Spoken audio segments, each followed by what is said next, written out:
Hello and welcome back guys in this video. So today we are starting class number 12 for CMA final law.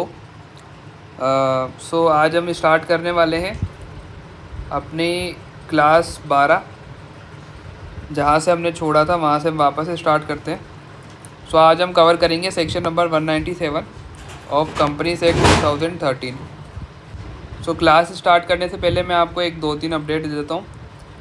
जो classes है वो playlist में आपकी save होती जा रही है, तो आप प्लेलिस्ट को अपने पास में एक लिंक बना के सेव करके रख सकते हो. साथ ही आप क्या करो, टेलीग्राम ग्रुप ज्वाइन कर लो, इंस्टाग्राम पेज को फॉलो कर लो, ताकि क्या न्यू अपडेट्स आपको फटाफट से मिल जाए. और जो भी नोट्स वगैरह जो मैं शेयर कर रहा हूँ उसको आप फटाफट से उसके बेनिफिशियरी बन सको और उसका फ़ायदा ले सको. ठीक है, तो आप ज्वाइन कर लेना. उसका लिंक आपको चैनल के डिस्क्रिप्शन में मिल जाएगा. आप चैनल पे जाओगे और जैसे ही वहाँ पे नीचे व्यू डिस्क्रिप्शन करोगे तो आपको डिस्क्रिप्शन में दिख जाएगा टेलीग्राम का लिंक, वेबसाइट का लिंक, इंस्टाग्राम का लिंक, ईमेल आईडीज़ वगैरह सब कुछ वहाँ पे आपको कॉन्टैक्ट डिटेल वहाँ पे मिल जाएगी. ठीक है, तो हम बिना टाइम वेस्ट करते हुए स्टार्ट करते हैं section 197 of companies act 2013.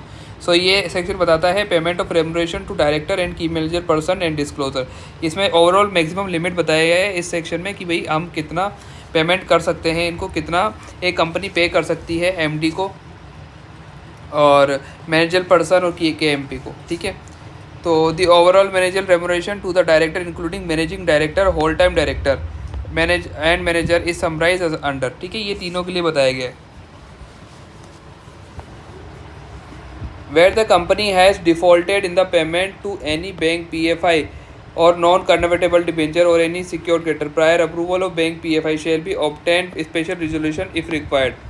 Auditor to give certificate that remuneration paid is within the limit as the provision. ठीक है, हम देख लेते हैं क्या क्या इसमें प्रोविजंस दिए गए हैं. ठीक है,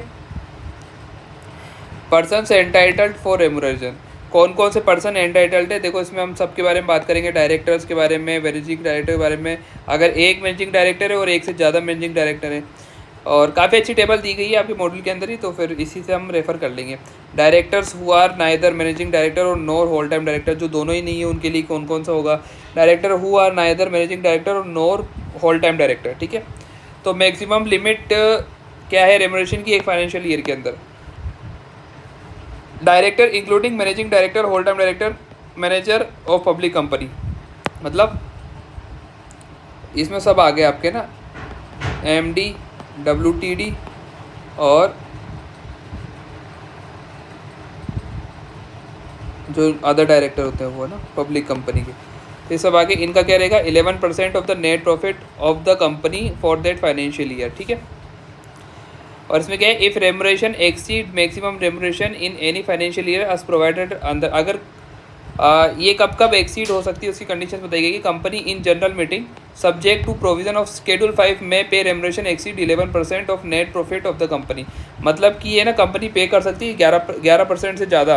वैसे तो मैं बताता हूँ 11% फिक्स है, ये ध्यान रखना है. हमसे आपके MCQ में भी आ सकता है और बड़े क्वेश्चन में भी आ सकता है कि जो MD, WTD और डायरेक्टर्स होते हैं ना, उनके लिए 11% ही डिसाइड किया गया परसेंटेज नेट प्रॉफिट का, इतना ही कंपनी इनको पे कर सकती है. लेकिन जनरल मीटिंग में एक स्पेशल रेजोल्यूशन पास करके उसको बढ़ाया जा सकता है 11% से. जो मैनेजिंग डायरेक्टर है, अगर एक मैनेजिंग डायरेक्टर है तो 5% रहेगा नेट प्रॉफिट का. With the approval of the company by SR इसको भी बढ़ाया जा सकता है. ठीक है, अगर more than one managing director है तो 10% of the net profit for all such director and manager taken together, मतलब सबका टोटल मिला के 10% ही होना चाहिए. और अप्रूवल से स्पेशलाइजेशन पास करके जनरल मीटिंग में इसको भी बढ़ाया जा सकता है. जो ऐसा डायरेक्टर जो कि मैनेजिंग डायरेक्टर नहीं है और होल टाइम डायरेक्टर नहीं है, तो उसका क्या रहेगा, 1% of the net profit of the company if there is a managing director or a whole time director. ठीक है ना, 1% उनका रहेगा. अप्रूवल जो है वो SR से उसको बढ़ाया जा सकता है इसको. ठीक है, मतलब SR पास करके जनरल मीटिंग में किसी भी प्रतिशत को, किसी भी परसेंटेज को बढ़ाया जा सकता है रेम्युनरेशन की. Director who are neither managing director nor whole time director. ठीक है, उनके लिए 3% होना चाहिए ओवरऑल मिला के, इससे ज़्यादा नहीं हो सकता और इसको भी बढ़ाया जा सकता है.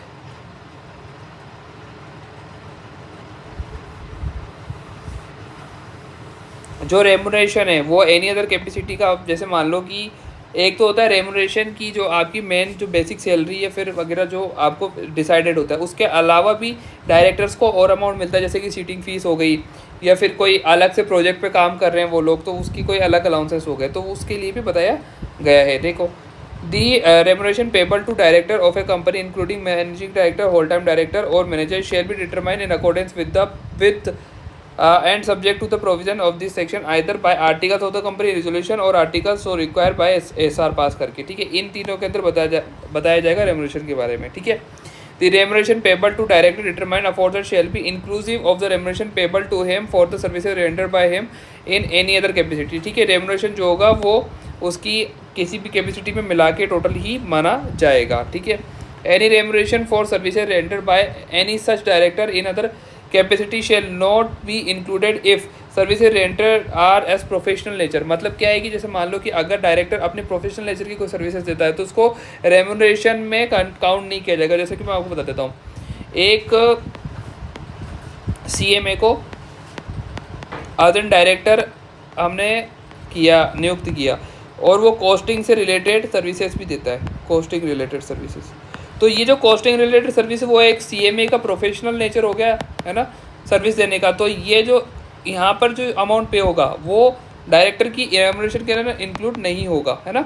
और उसके अलावा जो भी होगा वो डायरेक्टर की रेमुनरेशन में इंक्लूड हो जाएगा, ठीक है।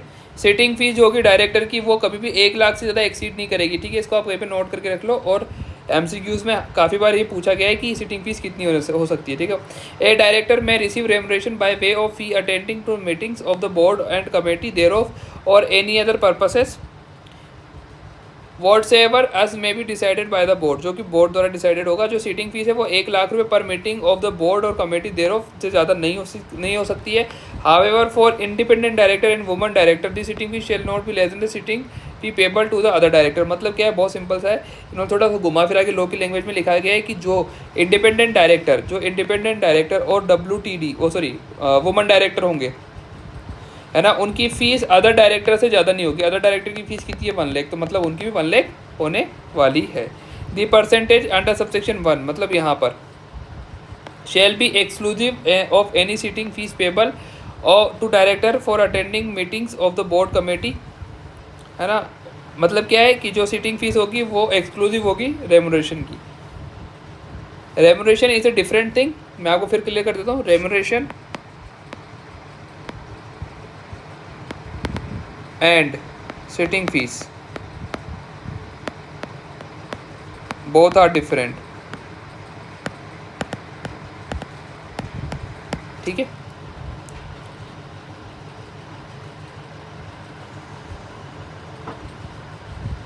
मोड ऑफ रेमुनरेशन क्या हो सकता है, जो डायरेक्टर को पैसा होगा वो by way of monthly payment or by specified percentage net profit का कैसे भी करके पे कर सकते हैं, ठीक है। पार्टली भी पे हो सकता है ये। Insurance premium paid for fidelity guarantee against misfeasance and misgovernance shall be not treated as remuneration, ठीक है। अगर मान लो कोई इंश्योरेंस वगैरह पे कर रही है कंपनी तो वो उसको रेमुनरेशन के अंदर इंक्लूड नहीं किया जाएगा अगर किसी डायरेक्टर या फिर MD WTD के लिए कर रही है तो, ठीक है। अगर मान लो किसी टाइम पर किसी पॉइंट ऑफ टाइम के अंदर कंपनी के अंदर जो प्रॉफिट है वो इनएडिक्वेट हो जाता है या फिर कम पड़ जाता है रेमुनरेशन देने के लिए, तो इसमें एक अलग से प्रोविजन दिया गया। If in any financial year a company has no profit or its profit are inadequate, मतलब कम है, the company shall not pay by way of remuneration or any sum inclusive of sitting fees exclusive of sitting fees. मतलब क्या है कि company पे नहीं करेगी किसी भी प्रकार का सम रेमुनरेशन का, लेकिन सीटिंग फीस को छोड़कर, मतलब सीटिंग फीस तो एनी कंडीशन में पे होएगी डायरेक्टर्स को, ठीक है। इंक्लूडिंग एनी मैनेजिंग और होल टाइम डायरेक्टर और manager accept in accordance with the provision of Schedule 5, ठीक है।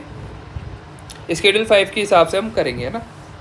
If the company is not able to comply with such provision of Schedule 5 in above cases, then previous approval of central government shall be taken। मतलब क्या है, अगर Schedule 5 वाली चीज़ों को follow नहीं करती है कंपनी, मतलब रेमुनरेशन पे कर रही है इनएडिक्वेट प्रॉफिट होने के बाद भी, जरूरी पेमेंट ना करके पहले डायरेक्टर को पेमेंट कर रही है, तो उस कंडीशन में सेंट्रल गवर्नमेंट की अप्रूवल की ज़रूरत पड़ जाएगी। In cases where Schedule 5 is applicable on grounds of no profit or inadequate profit, any provision relating to remuneration or of any director which purports to increase or has the effect of increasing the amount thereof, whether the provision is be contained. मतलब ये क्या है कि articles 12 के से और general meeting में प्रस्ताव पास करके इसको बढ़ाया और कम किया जा सकता है रेम्युनरेशन को। नॉट सो इम्पोर्टेंट, ये हम पहले ही पढ़ के आ चुके हैं। रिफंड ऑफ एक्सेस बहुत ज़्यादा ईजी है। इसमें क्या होता है, जैसे मान लो कि अगर आपने डायरेक्टर को कोई अमाउंट पे किया है कंपनी ने और वो ज़्यादा हो जाता है, तो फिर क्या होता है, उसका रिफंड का डायरेक्टर को देना पड़ेगा, या फिर आने वाली जो सैलरी है या फिर रेम्युनरेशन मिलने वाली है उसमें भी एडजस्ट हो सकता है। ठीक है, डिस्क्लोजर देना पड़ता है, मतलब जो लिस्टेड कंपनीज होती है उनको डिस्क्लोजर देना पड़ता है जो भी रेम्युनरेशन पे हो रहा है उसके लिए। अब ये इंपॉर्टेंट है, कैलकुलेशन ऑफ प्रॉफिट सेक्शन 198 की प्रॉफिट का कैलकुलेशन कैसे होगा, और इसी प्रॉफिट के ऊपर जो परसेंटेज है वो दिया जाएगा या फिर इसी के ऊपर रेम्युनरेशन दिया जाएगा डायरेक्टर्स को। तो हम देख लेते हैं कैलकुलेशन ऑफ प्रॉफिट कैसे होता है, प्रॉफिट का कैलकुलेशन कैसे होता है। ठीक है, वैसे थोड़े बहुत पॉइंट याद रख सकते हो, ज़्यादा इंपॉर्टेंट नहीं है, ये इतना बड़े कैलकुलेशन नहीं पूछेगा आपसे एग्जाम में, बट फिर भी आपको थोड़ी सी नॉलेज होनी चाहिए। देखो क्रेडिट साइड में क्या क्या आएगा, क्या क्या चीज़ें ऐड होएगी, ध्यान रखना। ऐड साइड में बता देता हूँ, ऐड होगा any bounty subsidies received from any government public companies constituted or authorise in this behalf by government unless except so far central government otherwise direct. मतलब क्या है, किसी भी प्रकार की जो बाउंटीज हो गई, सब्सिडरीज हो गई, ठीक है, बाउंटीज या फिर any amount received by government, ठीक है, ये सब कुछ क्या हो जाएंगे, ऐड हो जाएंगे। क्या क्या लेस होगा, इफ क्रेडिटेड टू P&L और arriving the profit before tax, तो ये चीज़ें लेस हो जाएगी। Profit by way of premium on shares of debenture, मतलब क्या है कि जैसे मान लो कि डिबेंचर्स और शेयर्स को प्रीमियम पे इशू करा, उससे प्रॉफिट हुआ, वो लेस हो जाएगा, उसको ऐड नहीं करना। Profit on sale bye way of company of forfeited shares, जैसे मान लो कि कंपनी ने शेयर्स फॉरफिट करे और उनको सेल कर दिया, तो जो उससे जो प्रॉफिट हुआ है वो भी उसमें से लेस हो जाएगा। Profit of a capital nature including profit from the sale of undertaking, जैसे मान लो कि ये ना कंपनी ने क्या किया, किसी अंडरटेकिंग को ख़रीदा या फिर उसको बेच दिया और उससे जो प्रॉफिट हो रहा है तो उसको भी P&L मतलब इस प्रॉफिट के लिए उसको एक्सक्लूड कर दिया जाएगा। Profit from the sale of any immovable property or fix asset or of a capital nature comprise in undertaking, मतलब वही कि होली और पार्टली किसी अंडरटेकिंग को बेच के जो भी प्रॉफिट होता है वो इसमें लेस हो जाएगा। ठीक है, any change in carrying amount of an asset, जैसे मान लो कि किसी असेट्स की कैरिंग अमाउंट में चेंजेस आ जाए। कैरिंग अमाउंट आप अच्छे से समझते होंगे अगर आपने CFR सब्जेक्ट पढ़ा है ग्रुप 4 का, तो कैरिंग अमाउंट क्या होता है मैं आपको बेसिक आइडिया दे देता हूँ। जैसे मान लो कि कोई असेट्स है, ठीक है, उस असेट्स की वैल्यू 100 रुपये है, ठीक है, आने वाले टाइम पे उसकी वैल्यू 120 रुपये हो जाती है, तो ये जो 20 रुपये का जो हुआ है ना, इसको हम बोलेंगे प्रॉफिट। लेकिन ये प्रॉफिट क्या है कि इसको हम रिकॉग्नाइज नहीं कर सकते, उसी प्रॉफिट की बात कर रखा है, अगर उसमें ऐड हो रखा है तो वो लेस हो जाएगा। ठीक है, और इसकी जो कैरिंग अमाउंट हो जाएगा 120 हो जाएगा, पहले था 100 रुपये। ठीक है, इसको बोलते हैं कैरिंग अमाउंट। ठीक है,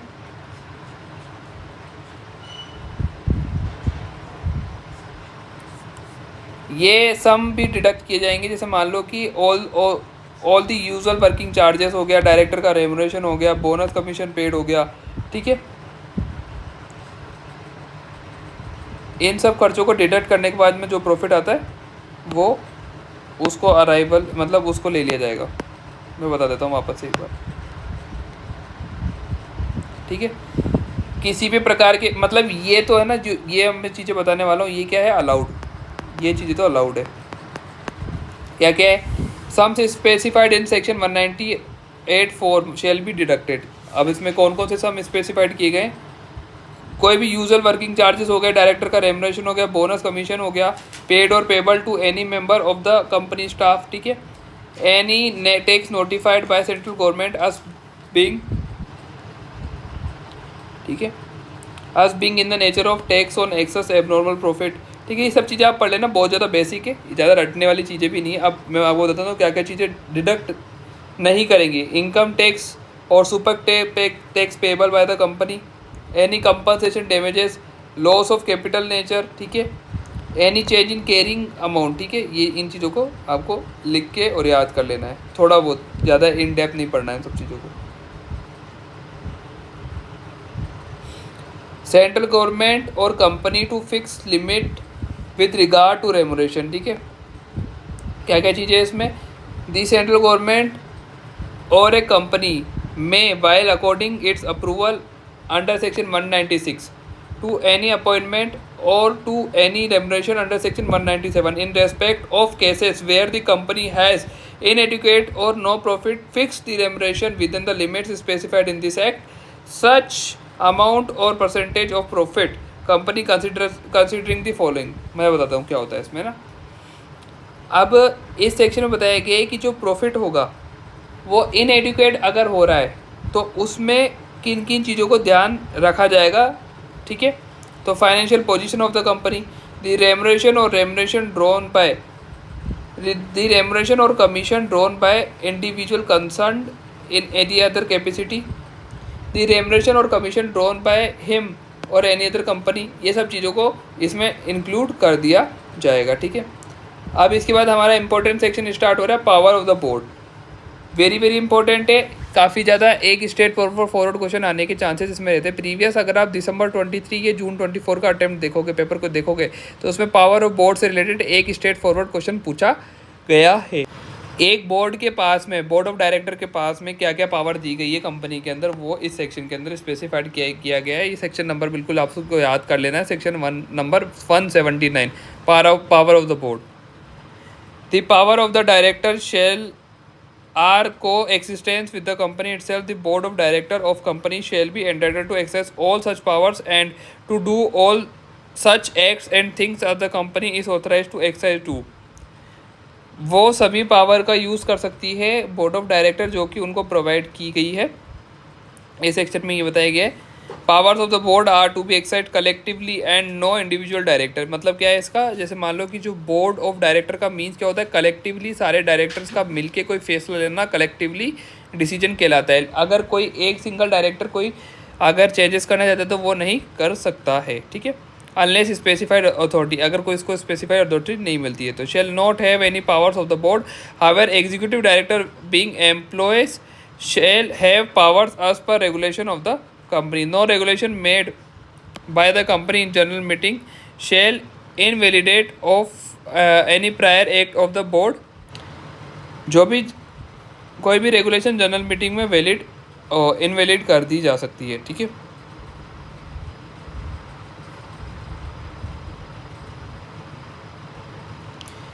ये कुछ पावर्स बताई गई है जो कि बोर्ड अपने उसमें ले सकता है, खुद से डिसीजंस ले सकता है इनके ऊपर।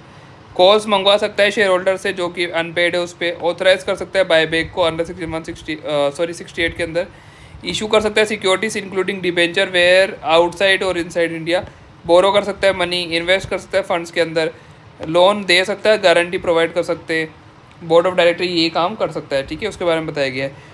अप्रूव कर सकता है फाइनेंशियल स्टेटमेंट को, है ना। डाइवर्सिफाई कर सकता है बिजनेस ऑफ द कंपनी को, जैसे कंपनी का जो काम है वो है कोई भी अपन बिजनेस ले सकते हैं, जैसे मान लो कि टॉयज़ बनाना है ना, तो वो टॉयज़ पहले बनाती थी अप टू 5 ईयर्स के जो बच्चे उनके लिए, और उसको बढ़ा के इनको कर दिया 10 ईयर, तो डाइवर्सिफाई कर दिया ना इसको।